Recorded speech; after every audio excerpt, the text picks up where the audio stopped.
Before the show, I was obviously we were talking last night, and I was trying to figure out how to introduce you. What would you refer to yourself as? So, but I kind of was thinking that you're really an endurance racer above all else, right? Would that be right? Correct, yeah. So if I was to turn around and define my life, it would be around that space, yeah. Yeah. So how would you say it?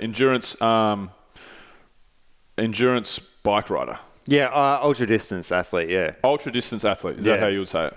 Okay, so it's kind of a sport that has existed for like 100 years. Yeah. But it's only really, in its current iteration, existed for 10 years. And it's only really boomed in like the last 3 or 4 years. Right. So in Australia, like before the modern car was a thing, there were guys on very rudimentary bikes that had no gears and solid tyres and stuff, and would ride and race each other from like town to town, and often these towns would be like 200 kilometres apart. We've got a really rich, in Australia in particular, we've got a really rich history of endurance cycling. We've had a lot of record attempts. There's a statue in Castlemaine of Sir Hubert Opperman from riding across Australia within a certain time. It all come about with me in 2017. So I was really good friends with the organiser of the Indian Pacific Wheel Race, which was so it's a single stage. So like if you look at the Tour de France, it's broken down into days and stages and stuff. Yeah.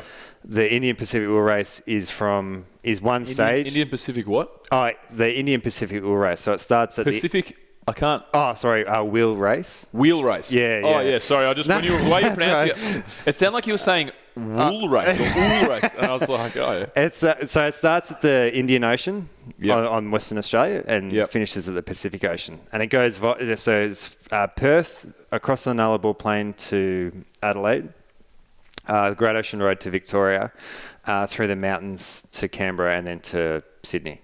Oh. So yeah, I can't even remember how long it was now. I think it's 4,500 kilometres, or maybe slightly longer, 4,700. Yep. But it's it was kind of for Australia, because there'd been events.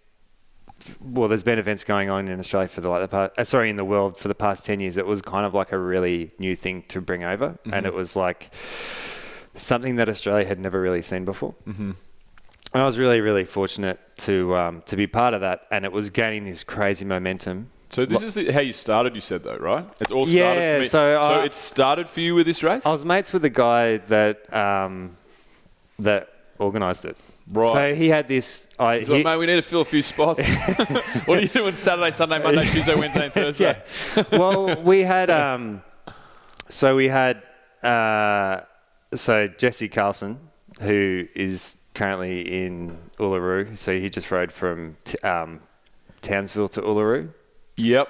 Which is a pretty far distance. Yeah, for sure. A few thousand kilometres over pretty remote. Hectic part of the world to ride a bike for that long too. Yeah. Straight to the gut. Yeah, well, he's a world class at this sport and had been in America and I think won the Trans Am, which is kind of similar. It's from Portland to Virginia, so it's across America, but that's nearly 7,000 kilometres, so that's actually even longer again, and it's quite hilly.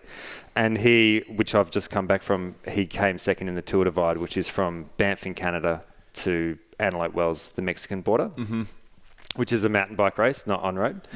So, yeah, he had this vision of bringing this race, and it was gaining this insane momentum. So I think it was 80 starters, and then as it just kept getting this popularity and getting in the news, and as it was going through Adelaide, like the Premier of Adelaide had come out into onto a part of the course, which is like you kind of map it out via GPS, and like to greet the riders and stuff, which almost was a nod back to 100 years ago when these people setting these record attempts, like all the townsfolk would come out to see this rider coming through. Yeah.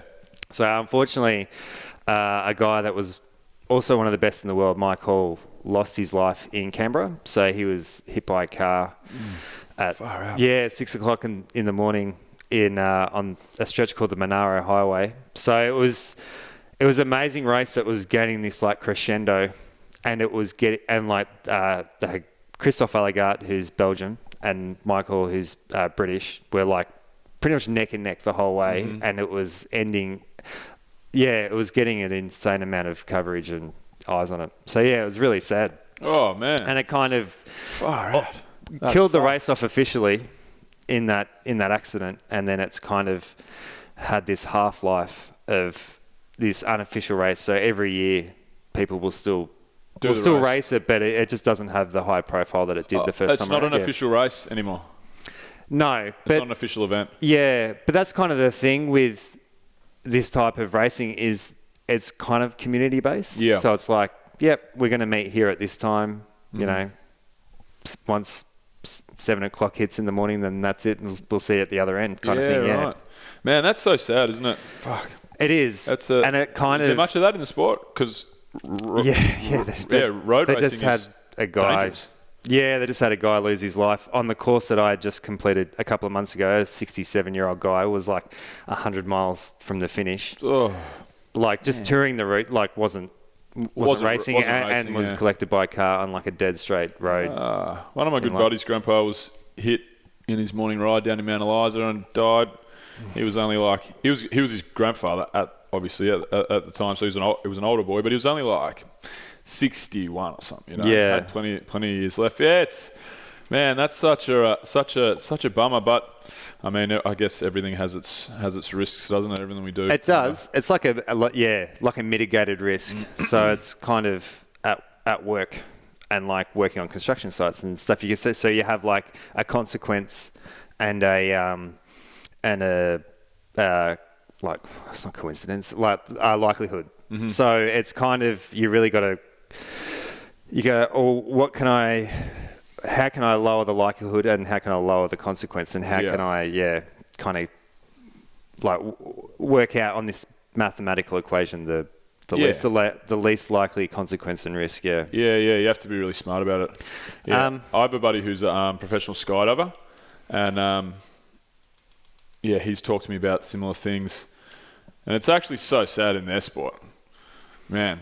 Yeah, he's a skydiver because you consider jumper.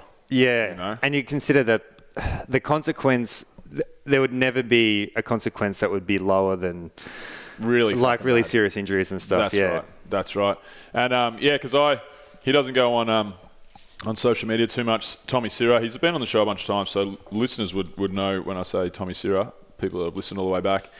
But his Facebook is filled up with just, like the in memoriam posts or whatever people put up, like, oh man, I wish you were, around. We had such great times together. It just seems like the only time I see Cyril on Facebook is like every probably 3 months, like one of his mates passes away. But that's probably the most high risk sport in the world, really, base jumping and skydiving.